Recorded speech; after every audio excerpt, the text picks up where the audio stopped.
Hey everyone, welcome to the Get Real podcast. We're so excited that you're with us. Each and every week, we're going to open up God's Word. We're going to have some discussion around what it means to live an intentional life. So let's listen in as we try to get real together. Hi everyone, I'm Lori Arnold and I'm the worship director here at Real Life Ministries, Texas. And I'm typically here with my pastor and friend, Brandon Ginden, but he's not feeling well today. So we've got a special treat and we have pastor, clinical psychologist, and author, Dr. withDrWes, and I'm so excited that you are here. Oh, Lori, it's absolutely wonderful. I've been hanging out with you guys for the past couple of days. Came in from Los Angeles, and here I am in Texas. And I'm telling you, yesterday was like super cold. For some reason, I just don't associate Texas with being really cold. But yeah, it's not typically like this. It's very strange. Oh, okay. I'm ready for spring. All right. Well, if you have been following us and listening in, you know that we are in a series right now on leaps of faith. And today is our last episode in that series. And I'm so excited to talk about this with you. I know that Brandon has mentioned some little nuggets that you've given him.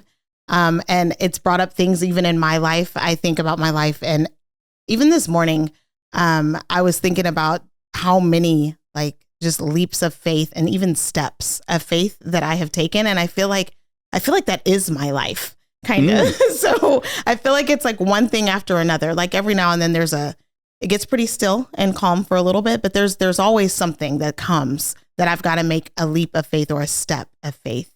So would you say that that's pretty true of everyone? What do you think about that? Well, this one thing I do know, Lori, you wouldn't be here if you hadn't taken a series of faith steps. Yeah, it's true. Because you just don't end up in a place of influence like you are and working at a great place like Real Life. Yeah. If you don't take those leaps of faith, regardless of how scary they are at the time. Yeah, yeah. And sometimes they're pretty scary. Oh, yeah. And for that reason, a lot of people back away. Yeah. You know, there's a great opportunity there, but nothing's guaranteed. Nobody gives them a certificate of security that it's all going to work out perfectly. And they're just reticent to take that leap. Being a clinical psychologist, one of the prominent researchers and clinicians in my field is Abraham Maslow. Okay. And he did this study, and he made this statement towards the end of his life, having examined, so much of humanity, had conversations with so many people, and he was reflecting on the human race. Yeah. And he said this statement. He said, "I've come to realize that the story of the human race is the story of men and women selling themselves short." And so many people do. They sell themselves short. They trade in, adventure for security. They trade in the potential for advancement for feeling secure in their current environment. Better the devil you know than the one you don't. Yeah. And so I just personally believe, both as a Christian, a follower of Jesus, and also a clinical psychologist, that helping people to believe in themselves and believe in the God that made them, to make that step. Yeah, that's really good. I mean, have you ever? Has every faith step worked out for you? Because I know it hasn't for me. You mean has it worked out in the way that I thought it was going to work out? Exactly. Not necessarily, but I do look back and I even as you were talking, I think about things that I've done that were scary and that I didn't necessarily want to do, but a little bit maybe wanted to do. And I went ahead and did it, and it was always worth it.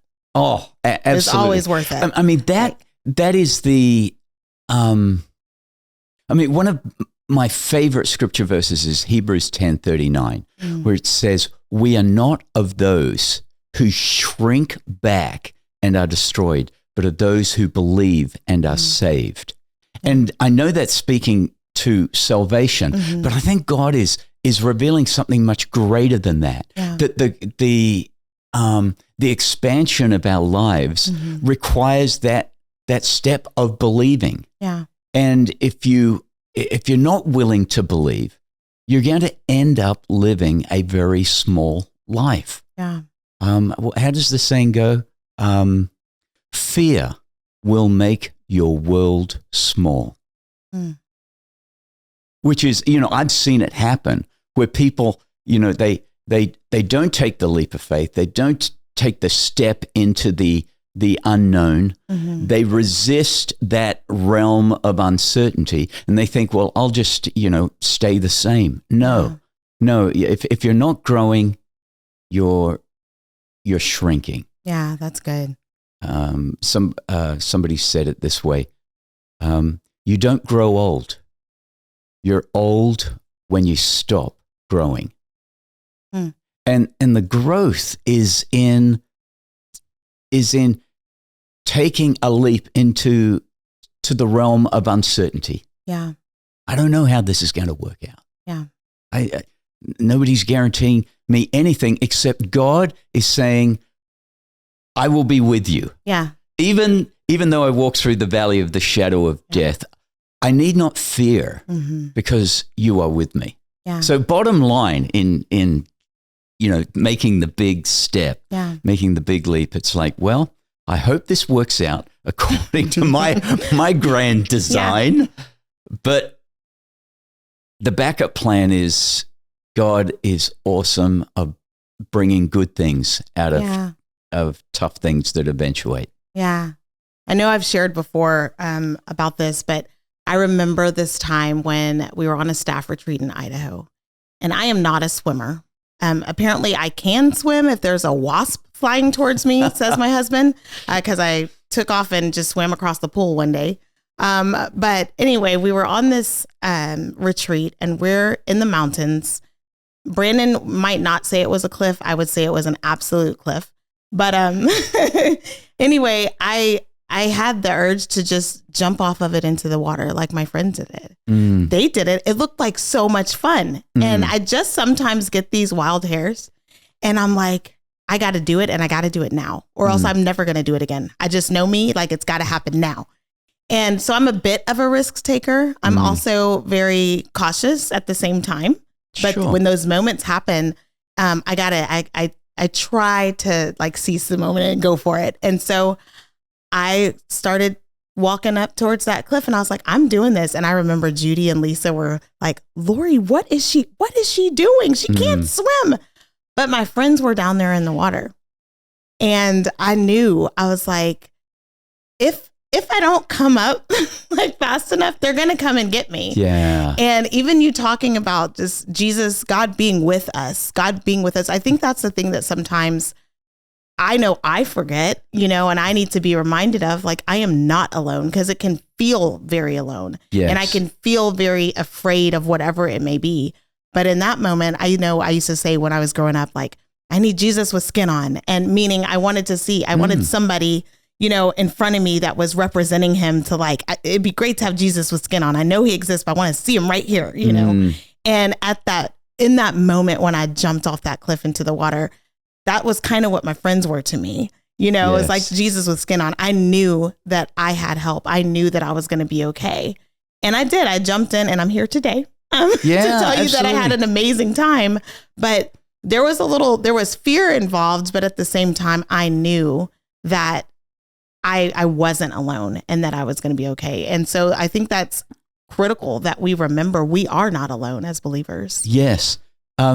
You've said so many things there. Number one, that's why God has designed the church, the community of believers, that, if you are uncertain about taking a step, first of all, get together with faith-filled people. Yeah. And, in the book of Proverbs, it talks about, getting counsel. If you're, don't just run with a harebrained idea without, just getting other people, other faith-filled people, other people who have been willing to, you've seen them take a leap of faith at their, points of growth, and you ask their opinion, you ask their advice, and so it's just so good to be a part of the community of believers. And the other thing is, let's say you walked up to that edge and you saw the water there,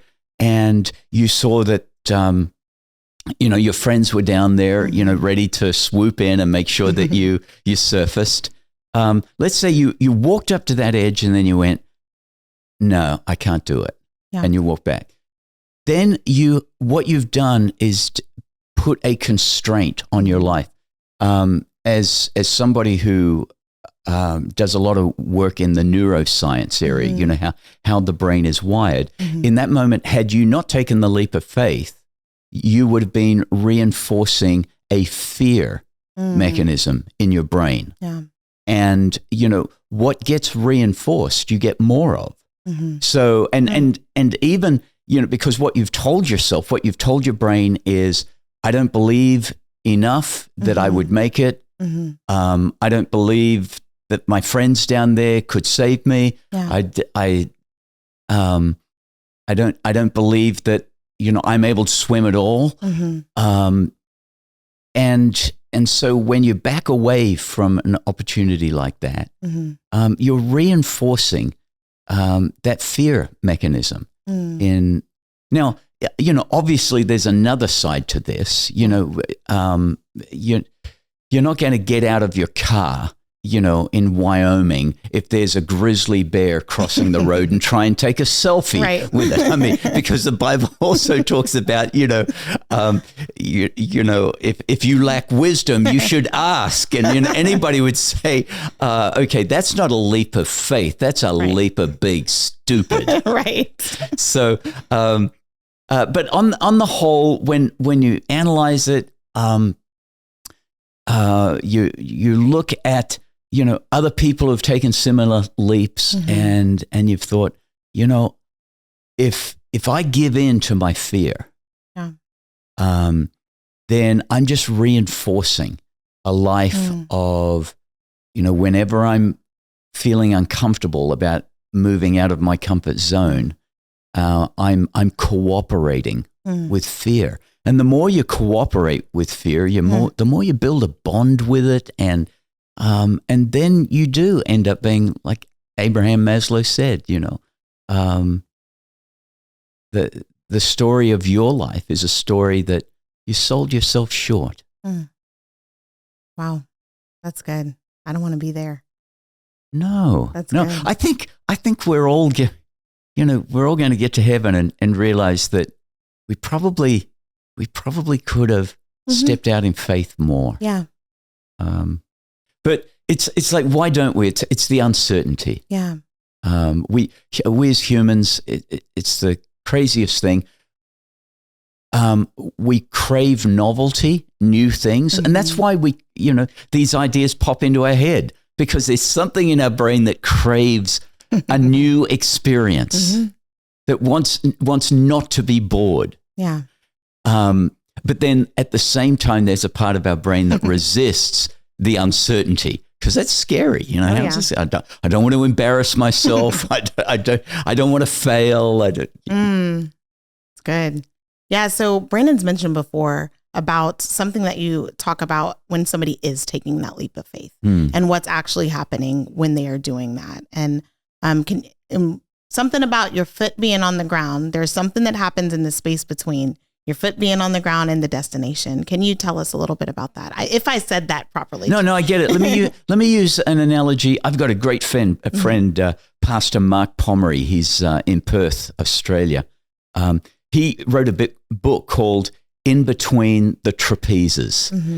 That when you've let go of one, but you haven't quite got a grip on the next one, and you're there suspended in the uncertainty of it all. And so for starters, that uncertainty causes people to, I don't want to take a leap on anything that's not guaranteed. Right. Well, that's not life. Yeah. Any entrepreneur that has started a business or stepped out in faith and done something, that they feel God was calling them to do. Part of the journey is just going, yeah, this is going to feel uncomfortable. This is going to be unnerving.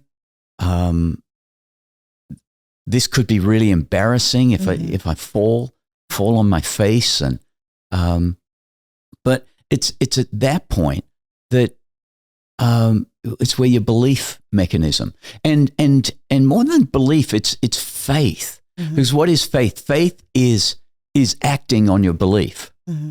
Because I believe, God, you're there.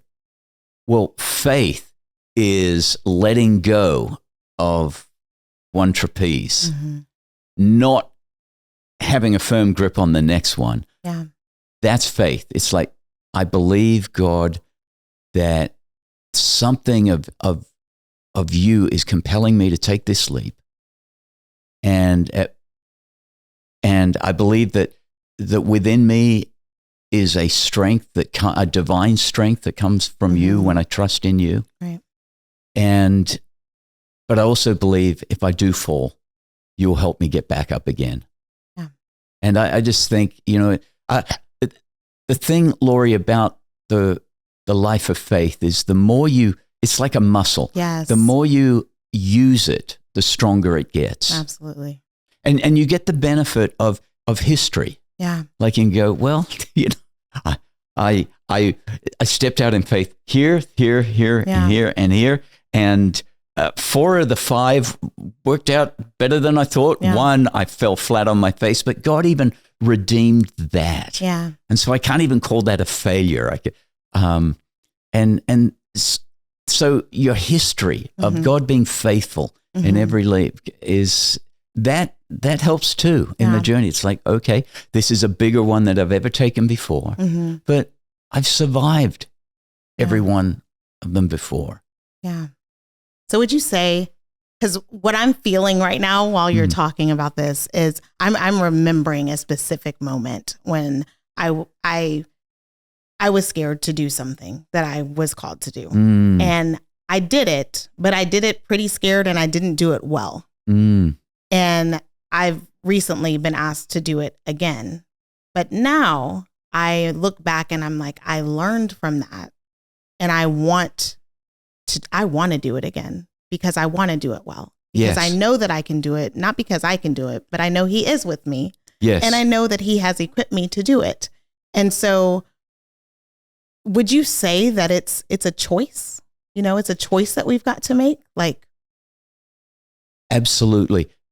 So the picture of that event that you tried before, it didn't turn out fantastic. Right. It's not like you were going, oh my goodness, what was I so worried about? That turned out perfectly. Right. No, the picture was actually, if it was a painting, that experience, it would be like, oh, that's a pretty rough painting. Yes. Right? Okay. So I'm going to share with you something that I do in clinical practice all the time.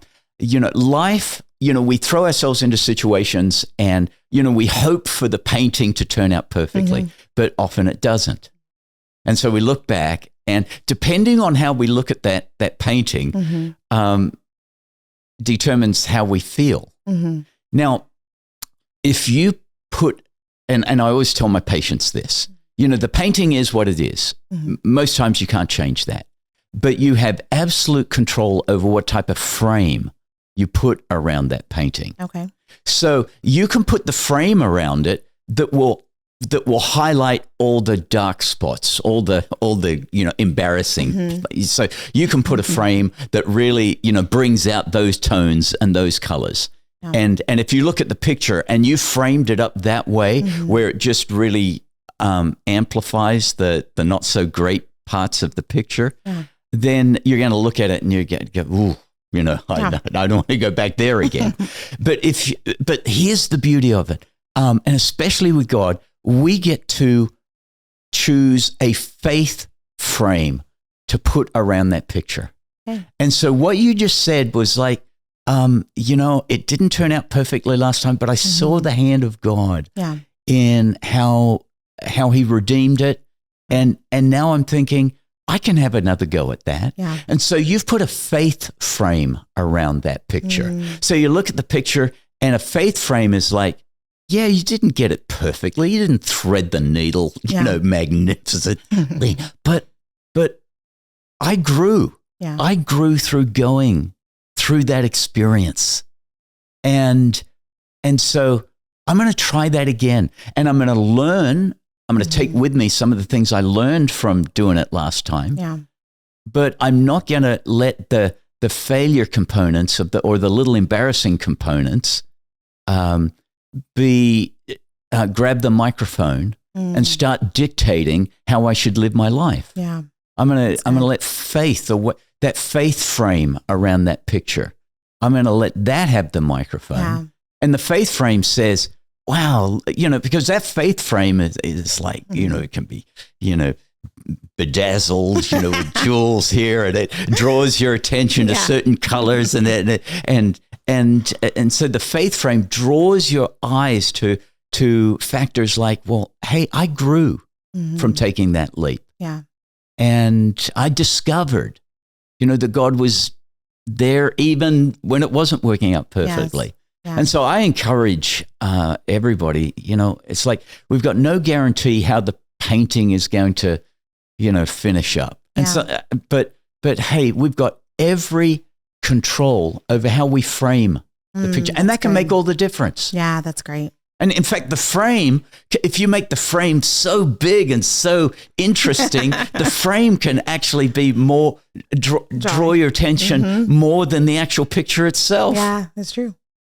So that's great. Yeah. So what would you give?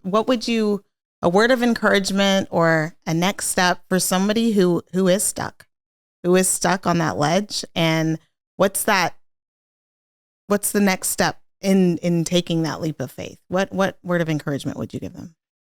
The first thing I would say is don't cooperate with your fears.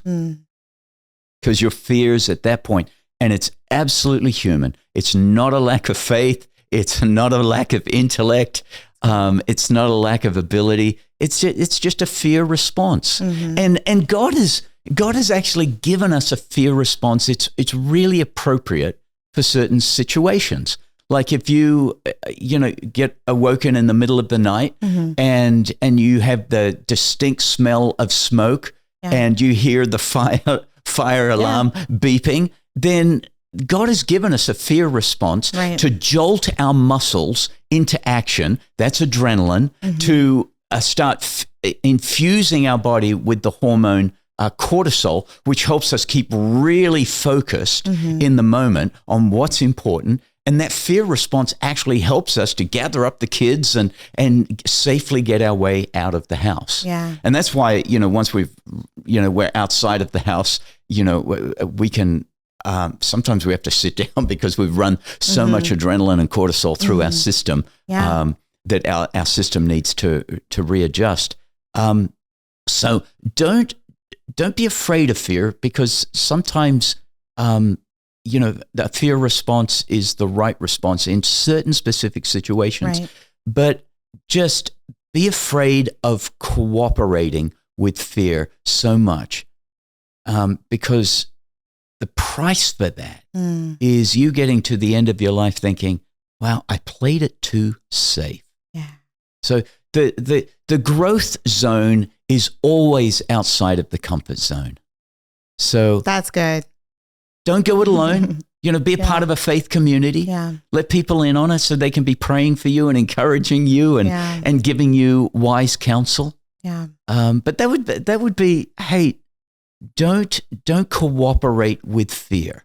Unless your house is burning down, then cooperate with it.